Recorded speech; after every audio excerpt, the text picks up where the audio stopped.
Do we know who's playing this round? My hair still looks terrible. Does it look better?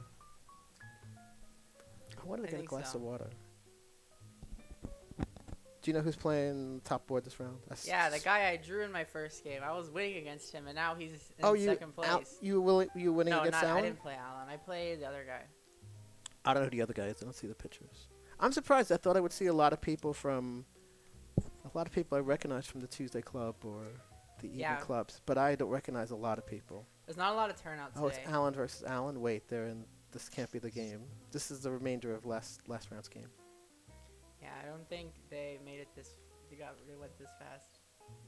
Okay. I don't Who's know white? what opening this Who's is. white? This is an opening I've seen before. I'm not I an feel I'm like not an E4 player. objectively, like white should be doing. No, black should be close to okay. Where does this come from? Is this from like E4, E5 or something? Or This looks like a reverse Nimzovich to me, but. And I think H3 and we didn't play H3. I thought for sure white would play. Who's black? Is black Alan or Yeah. black white? Alan looks like. Actually, wait. The pictures are the images are inverted. I think Alan's white.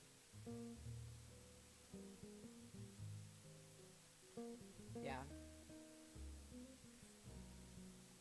So king F1 or bishop D2? I feel like white doesn't. It's not 100% happy about bishop D2 Yeah. because black has a bad bishop, so he doesn't want to exchange it. And now he can take on. He takes on F3. And now it's difficult for white because if you castle queenside, you like get destroyed on the B file. No, I don't think you get destroyed. It's okay. It is. Like I feel like white wants to play F4 but I feel like a big thing was he really would have preferred for like I thought king F1 was actually what white should have played because that bishop is bad because Yeah. those pawns on E5 and D4. At least white has like counterplay on the G file, and then the F5 square is super juicy. Well, he can kick with G6. I know, but Like if the G pawn wasn't there, it'd be a total. Or if the G pawn was on G5, it'd be totally different. yeah. But then I guess you can start like you have like a hook pawn that you can start attacking. They castle kingside. Hook pawn. Like if they play G6, then you can play like H4 and H5. Because there's no Okay, so black just played, so I guess Alan is white. yeah. I guess you see wait and see if black castles. No, because he just moved and the black piece moved. No, yeah, you're right. You're That's right. why. I'm just saying. Alan, if black commits his king to the king side, then like you have pretty good attacking chances. It's like H4 and H5, but then black will play H5. So then I don't know. I feel like with the pieces reduced, it's not that much. I feel like white is gonna pry it open. Like definitely, I was talking about this in the last game. It's like I watch people play and I watch people like spend a lot of time on what I feel like are pretty routine decisions.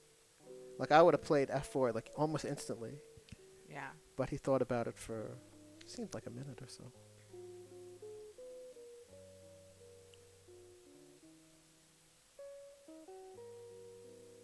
And now here it just seems like, do you really want to play queen d6 or queen e5 takes an f4? Feels like, I feel like he has to just play takes on f4.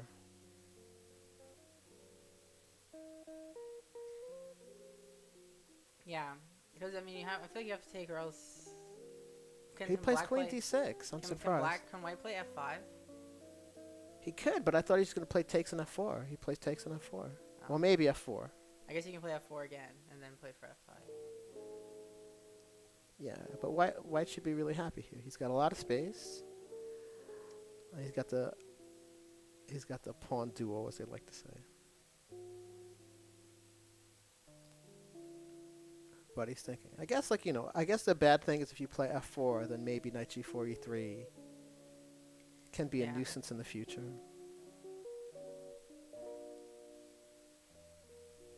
Did you hear that, Jazz? But the masses don't hear it, right? I don't know. Is it from outside? No. I think they pump it in to test that the. Oh, know if it's a test that the all signals are go, but Yeah, F4, like, you take a lot of space, but I would be scared of the knight coming to E3. well, you have I guess time. you can You have play time. Like H3. he can't play knight g4 now, Yeah, I guess you can play and H3 next. you know probably he can undermine. Maybe he can undermine d4.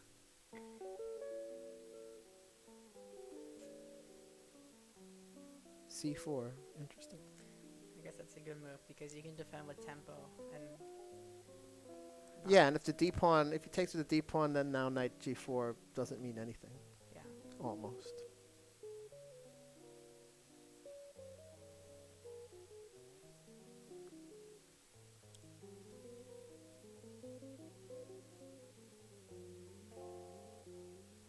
And Are you used to playing 10-0 or 10-2? I play 10-0 on chess.com. Oh, really? I mean, 10-2 is better, but no one is really in that playing pool, so you have to wait a while to find an opponent. Mm-hmm. But here, like, I think like E5 maybe could be a good move because the knight could go to E4, but then your But I knight feel like they go this is what you were saying initially. I was like, I thought we don't want to let the knight go to yeah, maybe you have to g4, play e3 easily. Maybe you have to play like H3 first. So, I mean, I thought maybe he could play b4 and c5 and try and attack the d pawn. I don't know. I feel like if I was white, I don't want to really spend that tempo. I want to try and find something else to do besides playing h3. But what is black going to do? I feel like he's not going to play h3. He's going to try and find something else to do. What do you think? Yeah, I guess he did play H3. That knight looked juicy. Oh, he played h3. But yeah, I wish the camera angle got some of the they lowered it a bit so you can see the board. But Well, we have this, right? I mean, but it is good to see I don't know, the actual physical board and see Oh no, actually, it's really funny. Whenever I watch things, whenever I watch a video of someone playing in the park, and they don't show this, they don't show the 2x2 board, I have a hard time following. Oh yeah, no, I did too. And so when I see this, I feel like this is much nicer than. Yeah, no, I like seeing both. Yeah, to me, I don't really need to see. As long as I see the two-dimensional, I could tell. I could ask you a question. Like when you solve chess puzzles, do you set up the board, set up the pieces, or do you solve them from a book or the? I typically set up a board. Okay, so I'm gonna get myself in trouble, but I don't care. Because there's some authors who say you should definitely set up the board. You should set up all of my positions on the board, and to me, I'm like, it's a complete waste of time. I like the sometimes I feel like I struggle with the three-dimensional aspect of a chessboard, and my board vision isn't as good as it is online. So I try to replicate real games as much as I can. Yeah, I don't even think about it. I've heard a lot of people complain when I first started playing online, like, it's not the same. I don't see the board the same way. And I'm like, it should be. I don't know. And online it's much more compact, so it's easier for my brain to visualize everything. But on the board, it's like a giant. It's a lot bigger. It's a lot more space. So it's harder. I guess it's slightly harder for me to comprehend.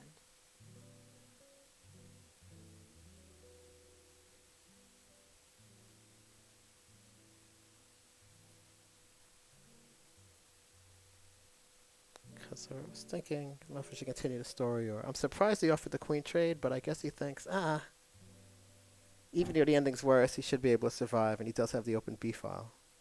Yeah. I think he's playing queen takes, but what I think is going to roll the pawns on the queen side. I wanted to say something else about looking at positions on boards and things like that. Yeah, B4 is gonna be nice. I mean, I guess he could. I feel like Black is thinking about playing Queen B3 and saying, let's stymie. Queen B3 actually does threaten. Actually, he could play Queen A2. Is Queen A2 good? Yeah, Queen B3. Oh no, the Rook on H1 is defended. The Rook on H1 is defended. I thought of Queen takes, Rook takes, King moves, Rook takes Rook, but the Rook on H1 is defended, so that's not so good. Wow, I thought he should have done something about B4. Yeah, no, if I was Black, I would not have traded queens because, I feel like Alan would, easily outplay me in this endgame. So, Queen B3. I don't think, no, we shouldn't be saying things like that. We should be saying things like, "Is this ending good for us or not?" Maybe things are easier. Like I almost feel like the more the pieces come off, the less you're. I mean, if you're reasonable at the ending, like it should be. It shouldn't be like You should be asking, "Is this a good ending for me or not?" Like, oh my god, not. Oh, I don't want to play an ending with a strong player. That's just my bias because Okay. I'm not as good as endgames as I am at other stuff. I don't know. I guess right now another person would give a plug for an endgame book, but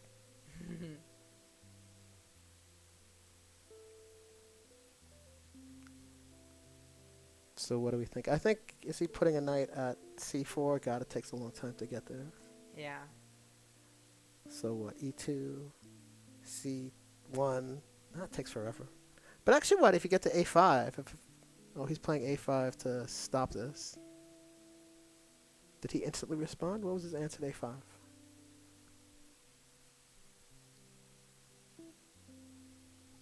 Yeah, A5 is a good move. It's actually like, it seems harder for white to make progress now. Like I feel like it'll be like a lot of maneuvering. No, but d4 is hanging. d4 and then c6 is attacked. And I don't see any... Like a lot of times you take on d4. Oh, it's black's turn. But still, he's going to... Oh, he's thinking about...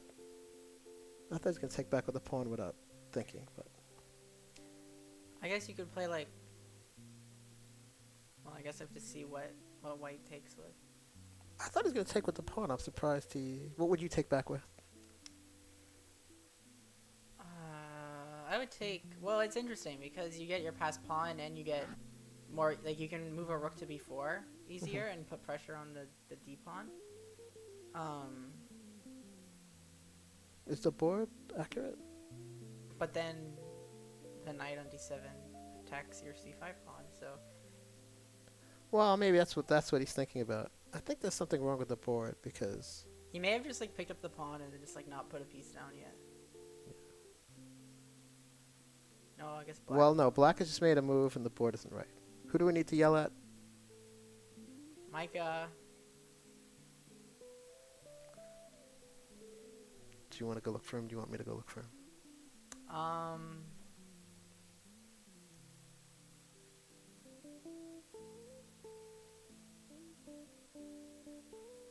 I guess you can, Okay. if you want. No, well, I want to... Actually, I mean, I can tell you some more about endgame looking at positions, but I think the fans want to hear something else. yeah. Alright, fans. Now it's just you and me while we try and figure out the board issue.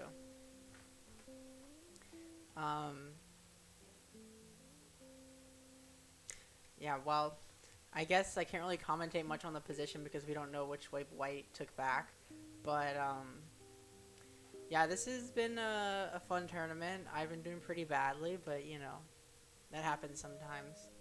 I feel like in my personal experiences, when I do really bad, I tend to improve after that. Like, I'll have a bad tournament, and then I bounce back pretty well later, so I'm not too upset. Okay, good. We got the board back. Yeah, this looks losing for black.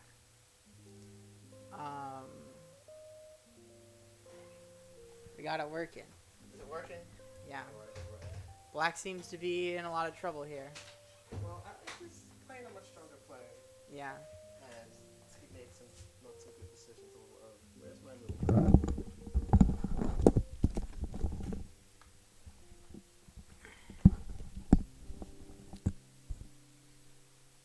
Yeah, he's got a lot of pawns.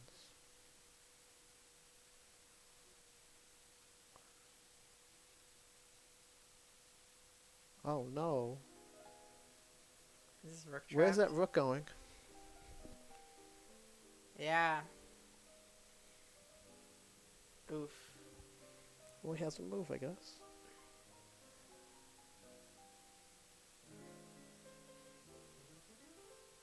It's not a fun I mean, move I to guess he's play. thinking about he could play maybe knight takes f4. No, it's no good. I was thinking knight takes f4, king takes rook, and rook takes knight at the end, but it's no good. But he has to do something to try and extricate his rook. Oh, wow. White just says, I'm winning this ending. I don't need to win the rook. Yeah.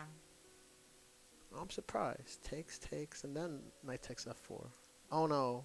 No. Yeah, it's surprised. Rook g1 surprised me. I feel like, the What's interesting is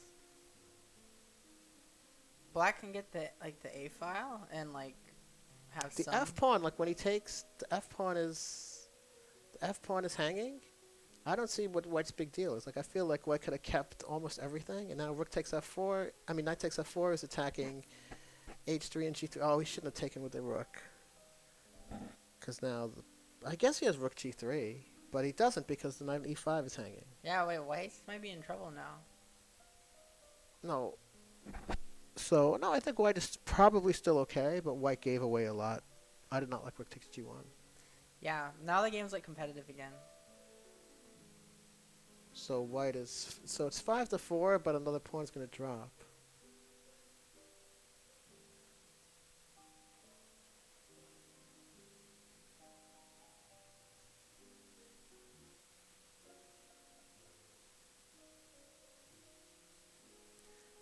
White's probably saying, God, how could I have been so sloppy?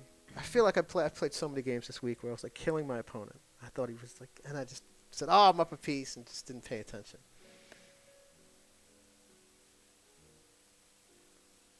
So, unless he's cleverly worked out as no, his e5 knight is still hanging. I thought like maybe the knight on h3 is trapped. Well, yeah, it is trapped. Except But the rook on the knight on e5 is hanging.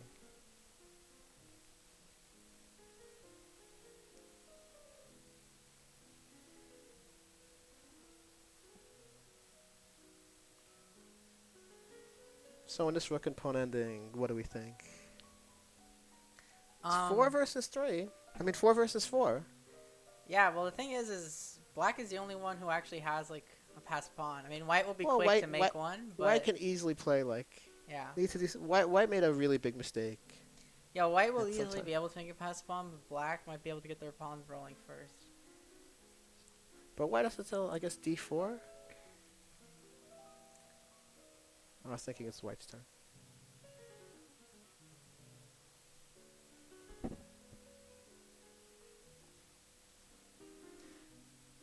Rook d8. I don't know. Like, couldn't you have played f5 there? F5, maybe king f4. Yeah. And then he gets to shatter the king side pawns.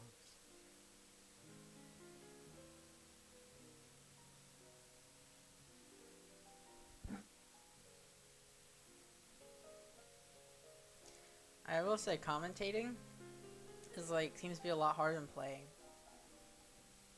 No, you could just talk about something else. You don't have to talk about the game. No, I mean I've seen so many commentators. They get bored, especially like a slow game. They just start talking about, some event. No, I just mean like in regards to like analyzing the chess position. Like I've been making mistakes in this analysis that like I wouldn't have made if I was the one playing. But I guess you're more careless with other people's pieces, might be why. Yeah, I feel like this is no, this was expected, but yeah, Alan's getting those pawns rolling.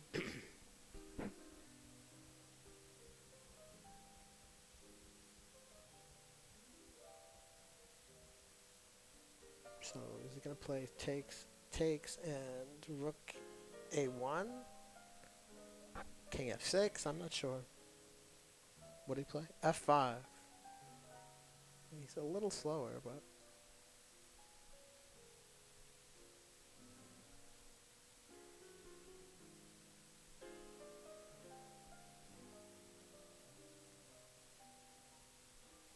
Why okay. h5? Because he wants to move the king without hanging his h-pawn.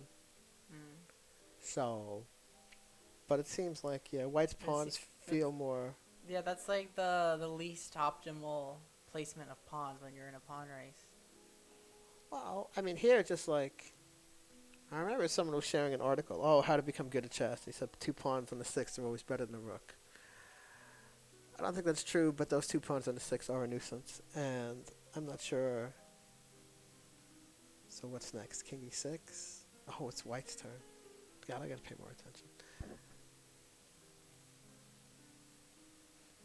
This looks really hard.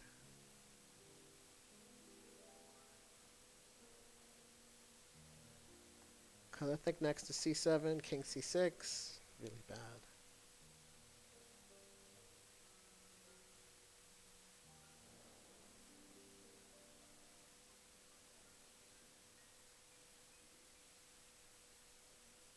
Yeah, I don't know if it was ever like holdable for black, but I feel like it would have been closer in the rook endgame if he like. I feel like he played too many rook moves, but didn't really accomplish much. Where he should have just started like pushing his pawns. I'm not sure. I've definitely felt there was a point at which like black was okay, but he didn't.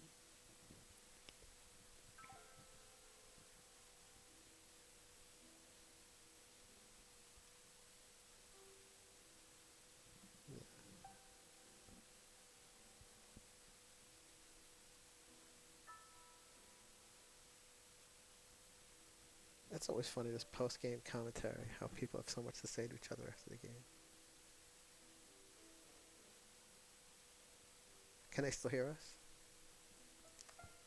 He's got a lot to say about this.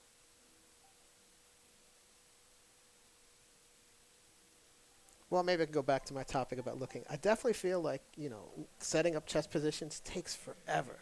Forever. And I feel like most of the chess studying I do, studying is a strong word for what I do, but I want to do when I'm on the subway or on the bus. And I'm not taking out a chessboard there. And also, I remember like one author, he was very stern. He was saying like, you should set up the pieces. We don't play chess on 2x2 little squares. And this book was written like 30 years ago. I go, maybe at the time you didn't. But now I play all my games on a little 2x2 board online because I mostly play on my phone. Yeah, I think with like opening theory and like going through a lot of variations, like doing it on like a computer is faster. Like maybe. I mean, I don't know. Like things like that make me say, oh, I'm not really a chess player. I really don't like studying chess. I really dislike studying opening. But it's funny when you see the popularity. Like if you go to the bookstore, if you go to Chessable and look at the courses, like 90% are opening books. Yeah, no, I've been an opening studier. I enjoy studying openings. Oh, you enjoy it? Yeah, that's like my best. Probably my best. I mean, openings and middle games are probably my best area, but end games I'm not as good at as I should be. No, there's some good ones. Should I recommend books now? Well, I did the 100 Endgames Chessable course. Oh, if you did that, you should be awesome. That's like all you. A friend of mine said until you're 2200, that's all you need. And he's 2400. Those are like theoretical though. Like I have like. Yeah, there's practical endings and there's theoretical endings, but it's nice to know. Like if you know if I get to this position, I'm winning. Yeah, no, I like know that stuff. It's just like I lost a game at Marshall the other day where it was like an equal rook end game, and I was playing like a 2100, and he just like outplayed me from an equal rook end game, and it wasn't like a drawn rook end game, but it was equal, and he just outplayed me, and I got a terrible like passive position, and yeah, well, they're the big dictum of rook endings is active rooks. Don't want your rook to be passive. But the nice thing, I think Soltis says something like this: like there's some exact positions. Once you know them, you should never lose. If you get an exact position, and the more you study like end games, you have a bigger bank. And then when you get into a situation like you get a equalish ending against a stronger player, you should be able to hold it. yeah. Sure. All right. Thank you, everyone, for joining us. Bye-bye. It was an honor commentating for a round. I hope you enjoyed. Okay. I think I'm in the next round. I hope to see you soon. Thanks for joining us.